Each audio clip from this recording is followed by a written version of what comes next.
Well, summer is supposed to be a time to relax, but when parents have to fill hours each day, usually taken up by school and extracurriculars, those schedules become stressful. The same goes for your kids when there's a balance between overbooking them and not scheduling enough to keep their bodies and brains active. In our Time for Kids, Time to Talk series with SSM Health, our Danica Lewis shares how parents should go about penciling things in.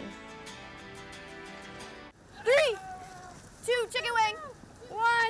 Here's one ball, create your own game. Here is like hardly any equipment, go do something. Here's nothing, figure out how to play. They don't know how to play. So we got it, we know how to play. So let's practice finding our own space inside the square. For about 30 kids in the Madison area, summer starts at Camp Begin. Because I want to know what you think would keep you safe. As a gym teacher off for the summer, Maura Farrell has found there's a fine line between being bored and simply being. Because today's focus is the breath. Between monotony and meditation. Breathe in, monkey. Having nothing to do. Sun grab. And just doing nothing. Come back to warrior 2. The birds are chirping, the leaves are starting to rustle back and forth. And it's just a natural thing for people to want to be. This is when we're really extra strong and courageous. And now watch what we do when we go into humble warrior. Boredom is necessary for creativity. Outside of Camp Begin, Sarah Delaney works as an occupational therapist. Great thinkers had to have been bored. She's seen that some kids who struggle with sitting all day at school may be diagnosed with ADHD, anxiety, or another emotional issue, just need space. I think trusting that it's okay if our kid is bored and allowing that to happen, and then giving them the tools to really manage the emotions that come up when they're bored is why this camp is just so powerful. Unstructured is where they get to be creative and build those neural pathways in their brain. And science says they need to do it. Kids need to get bored, you know, and only when they get bored is actually where you see this creativity flowing.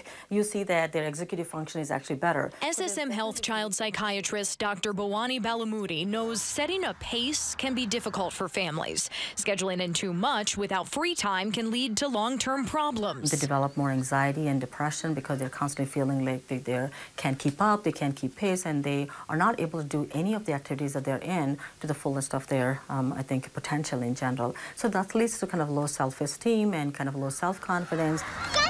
But schedule in too little during the summer and your child might opt for screen time, which Dr. Balamudi says is just as bad for the brain. They're used to this instant gratification and kind of constantly engaged on the screen, so then the rest of the world becomes actually very boring and very monotonous, so that they lose interest, and it leads to kind of focus and concentration problems. No screens at camp. We're taking them away. And now we're gonna make some force. Knowing what's too much, too little, or just right for your child is all about communication. Having that connection with your child is a very important part of, understanding how much do you want to schedule your child. Bring it back to warrior 1. Camp Begin is all about learning mindfulness, some yoga poses, and whatever else helps these 4 through 14-year-olds all the way up and stretch up to the sun again. Tap into something and express it. They're allowed to be imaginative. I need that. I need emotional regulation all the time. Just letting the kids play like we all loved to do when we were children. We're going to share gratitude every single morning, and probably other parts during the day. Farrell and her staff hope this week at Camp Begin is just the beginning of their boredom. I hope they don't want to leave. Danica Lewis. And I hope they walk away with great memories. WISC News 3. Dr. Balamudi says maintaining a consistent sleep schedule is also important during the summer months to keep kids emotionally healthy. There are still spots open at Camp Begin over the next few weeks if you're interested in enrolling. For more tips on this and other topics on your family and mental health, visit our Time for Kids, Time to Talk page at channel3000.com. You can find resources and stories to help you start the conversation.